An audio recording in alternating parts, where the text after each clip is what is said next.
Assalamualaikum warahmatullahi wabarakatuh. Selamat datang kembali di channel Remira Studio. Terima kasih kepada teman-teman yang masih setia di channel Remira Studio ini. Kali ini kita akan melanjutkan tutorial OpenERP kita yang menggunakan Odoo versi Community, Odoo versi 12 Community Edition maksudnya ya. Kemarin kita sudah melakukan transaksi penjualan dengan modul sales. Pada edisi sekarang kita akan melanjut untuk transaksi pembelian atau menangani dokumen pembelian menggunakan modul purchase ini. Tapi sebelumnya saya ucapkan terima kasih dulu kepada teman-teman yang sudah setia di channel Remira Studio dengan tutorial-tutorial yang masih mungkin ala kadarnya. Dan kepada teman-teman yang baru datang atau baru menemukan channel saya ucapkan selamat datang, selamat bergabung, semoga bisa mendapatkan manfaat dari channel saya ini. Dan bagi teman-teman yang belum subscribe karena baru menemukan atau baru bertemu, silakan di subscribe dulu agar kedepannya saya terus bisa mengembangkan tutorial-tutorial yang bisa bermanfaat untuk kita semua. Baik, langsung saja. Nggak usah berlama-lama, kita langsung menuju ke modul purchase-nya. Kita klik saja. Nah, di sini datanya masih kosong karena kemarin saya memang setup data baru yang pada di edisi sebelumnya sudah saya jelaskan ya cara untuk impor datanya. Paling yang baru ada di dokumen penjualan ini ada datanya. Nah, sekarang kita akan membuat dokumen pembelian. Dua alur dalam dokumen pembelian yang akan saya jelaskan di tutorial kali ini. Pertama, kita akan melakukan pembelian jika kita meminta penawaran harga dulu atau yang disebut dengan request for quotation. Terus yang kedua, jika kita sudah repeat order, kita langsung membuka PO, purchase order. Nah, perbedaannya seperti apa? Kita coba satu-satu. Pertama, mulai dari meminta penawaran atau request quotation. Langsung di menu bar purchase ini kita pilih yang request for quotation. Nah, ketemu halaman ini, kita klik create. Di sini vendor kita isi, misal dari AKPAC. Kita akan meminta penawaran barang berupa yang kaitannya dengan packaging. Kita lihat packaging itu kode PP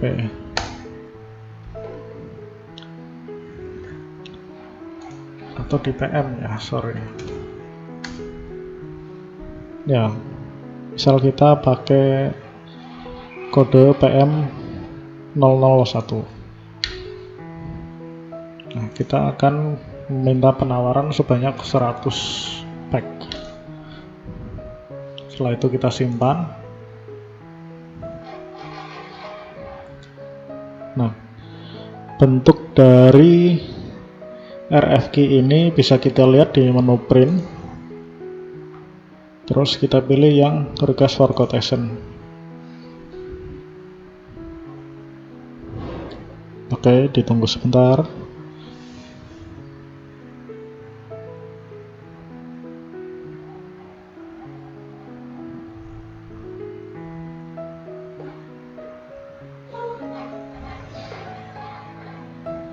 Nah, akan muncul file PDF di sini yang bisa kita buka. Ini bentuk printnya, kurang lebih seperti ini. Ya, ada keterangan di shipping ke alamat mana atau dikirim ke alamat mana. Ini penawaran ditujukan atau kita minta ke CV AKPAC Bandung. Request for quotation-nya berupa barang seperti ini keterangannya dan berapa jumlahnya. Ya. Nah, jika request quotation ini sudah dijawab oleh vendor atau supplier, dan kita dapat harganya. Kita cek dulu harganya ya. Harga PM001 ini berapa? Harganya 8.000 ya. Di costnya ini 8.000. Oke. Kita ikutin harga yang sudah kita setting dulu. Kita edit. Kemudian masukkan harganya 8.000. Setelah itu kita simpan. Nah, di sini ada keterangan totalnya 800.000. Nah, setelah itu kita konfirmasi order ini agar berubah menjadi dokumen pembelian atau purchase order. Kita klik di confirm order ini. Nah, setelah dokumen ini berubah menjadi PO, kita juga bisa lihat lagi dokumen PO-nya di menu print. Kita pilih purchase order.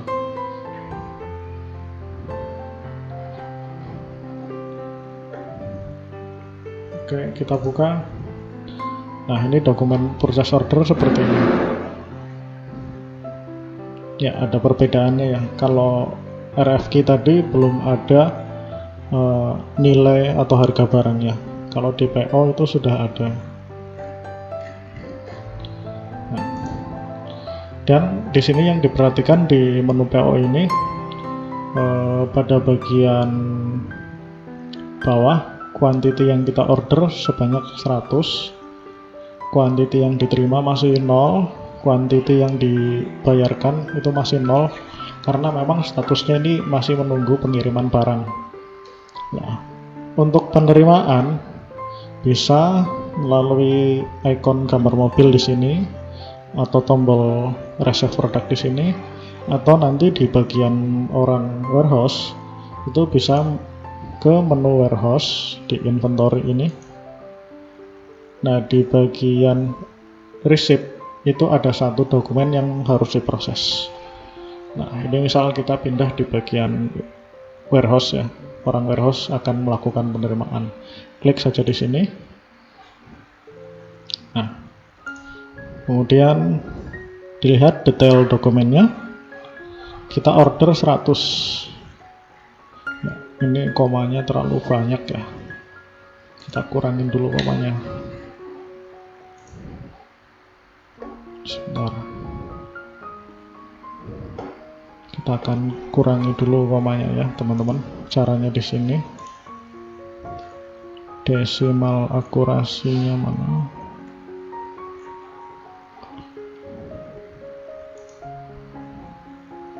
Nah, ini yang kita jadikan 2 saja.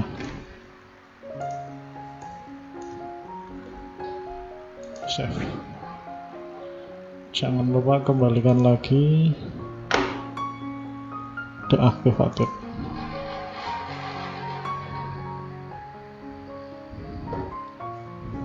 Oke, kita kembali ke menu inventory.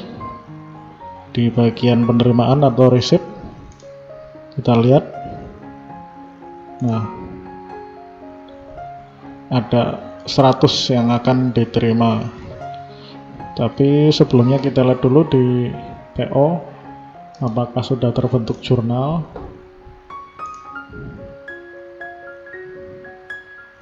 Sudahkah ada jurnalnya? Kita cek. Belum terbentuk ya, karena belum ada penerimaan. Oke, kita lakukan penerimaan dulu. Nah, untuk menyamakan initial demand ini dengan quantity yang diterima di kolom dan, kita klik di icon register lot ini. Nah, kalau ternyata si supplier atau vendor mengirimkan sesuai pesanan kita, berarti kita isi sesuai di sini 100. Kalau misal masih parsial, baru 60, 50 atau berapa, ya kita isi juga di sini. Nanti sisanya akan dibuat backorder. Untuk bagaimana proses yang backorder kita bahas pada sesi berikutnya. Di sini kita lakukan penerimaan secara penuh dulu ya. Nah, setelah itu kita konfirmasi. Nah, setelah dikonfirmasi, dokumennya kita validasi lewat tombol validate ini. Nah, jika sudah valid begini, di dokumen PO, dia status diterimanya sudah berganti ya menjadi 100. Tapi untuk status barang yang dibayarnya masih 0. Kita bisa membuat dokumen hutang atau bukti pengakuan hutang lewat create bill di sini, tombol ini, atau kalau di bagian orang akunting kita bisa lihat di menu akunting. Nah, harus divalidasi dulu, maaf. Kita create bill dulu dari si pembuatnya, pembuat PO.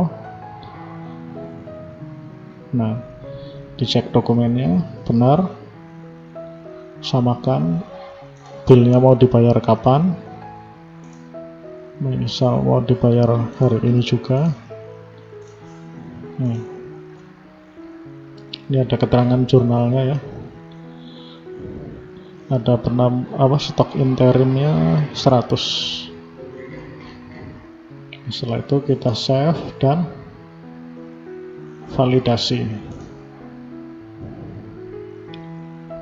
Nah, setelah divalidasi nanti di menu akunting ini ada satu bill yang belum dibayar.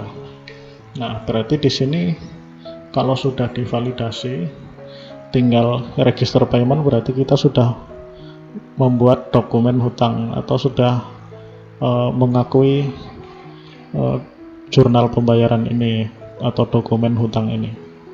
Sekarang tinggal di bagian akunting kita melakukan pembayaran, tinggal klik di bagian one bill to pay ini. Nah, misal cek ulang lagi, misal kita akan bayar dengan klik register payment, kita bayar menggunakan bank BCA ya. Validasi.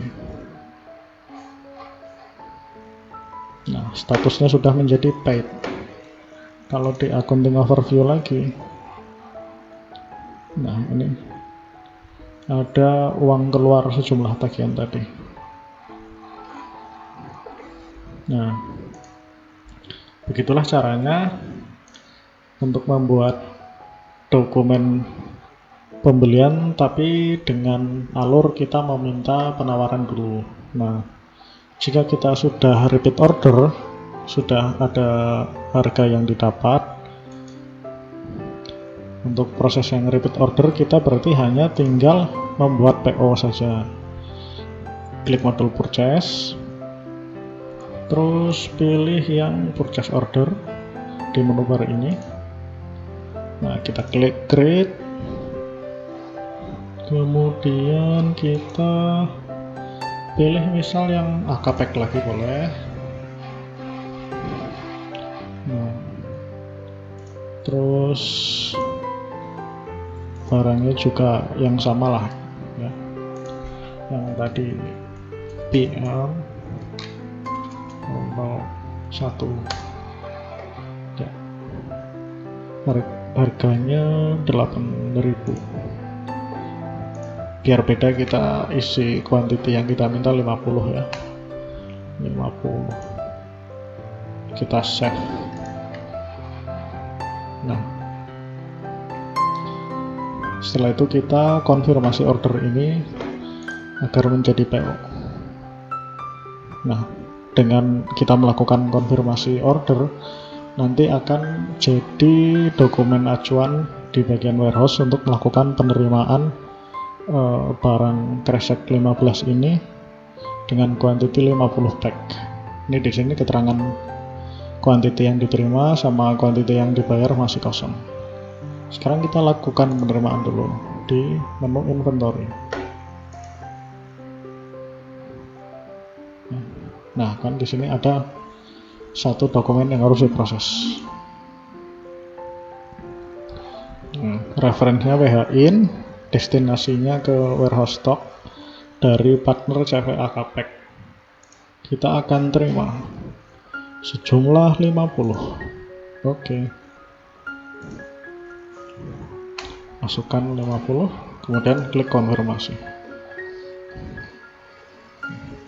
Agar dokumen PO tadi bisa dirubah menjadi dokumen pengakuan hutang, kita validasi dulu untuk penerimaan ini.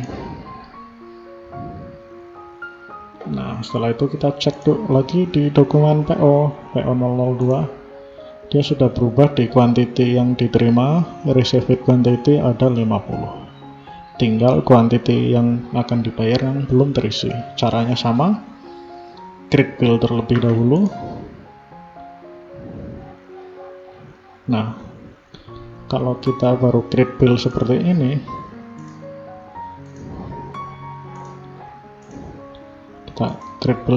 kita save. Nanti di menu accountingnya akan ada satu dokumen yang perlu divalidasi. Nah, ini satu pembayaran yang perlu divalidasi. Kita validasi dulu pembayarannya, validate, dan kemudian kalau kita refresh di menu accounting, dia berubah menjadi satu dokumen yang harus dibayar, satu dokumen invoice yang harus dibayar. Sekarang kita lakukan pembayaran, klik register payment lewat bank BCA lagi, 400.000 ini validasi. Nah, statusnya sudah terbayarkan. Kalau kita refresh di menu accounting ini, dia statusnya nanti ya ada tagihan yang pertama. Kita lihat di jurnalnya, masuk ke journal entries. Nah, untuk yang AKPEK yang pertama, ini dia jurnalnya. Stok interimnya dia berkurang 800, persediaan barang promosi dia bertambah 800. Terus yang satunya juga sama, hanya nilainya yang berbeda karena yang satunya 100 piece, yang berikutnya 50 piece, jadi nilai secara rupiahnya dia berbeda. Tapi untuk nama jurnalnya sama. Nah, untuk jurnal invoice-nya kita lihat dengan kita klik dulu ini, remove yang miscellaneous operation. Nah, akan tampil jurnal pembayaran mulai dari vendornya. Nah, ini untuk jurnal pembayaran, hutang usahanya berkurang, stok interimnya bertambah. Nah, pada saat kita melakukan pembayaran, setelah dokumen hutang itu kita validasi, kita melakukan pembayaran, pada akun bank itu berkurang atau kredit, sedangkan pada hutang usaha dia bertambah. Nah, ini sama juga untuk yang barang kedua. Ini prosesnya sama, hutang usaha berkurang, stok interim menambah. Untuk yang bank berkurang dan hutang usaha bertambah. Ya, kurang lebih seperti itu posisi jurnalnya. Nah, teman-teman, untuk modul purchase atau dokumen pembelian, saya kira sampai di sini dulu. Saya demokan untuk dua cara membuat dokumen pembelian. Pertama yang menggunakan quotation atau meminta penawaran, yang kedua jika kita repeat order. Nah, jika dirasa tutorial ini cukup bermanfaat, silakan di-share sebanyak-banyaknya ke media sosial atau ke teman-teman semua. Dan kritik saran juga masih kita tunggu untuk perbaikan tutorial ke depan. Jika dirasa masih banyak kekurangan, mohon dicantumkan kritik saran pada kolom-kolom komentar. Dan bagi teman-teman yang belum subscribe, mohon untuk selalu mendukung channel ini dengan klik subscribe, dan tentunya share sebanyak-banyaknya. Kita berjumpa lagi pada sesi berikutnya untuk membahas modul-modul yang lain seperti inventory, manufacturing, hingga accounting. Terima kasih telah menonton dan wassalamualaikum warahmatullahi wabarakatuh.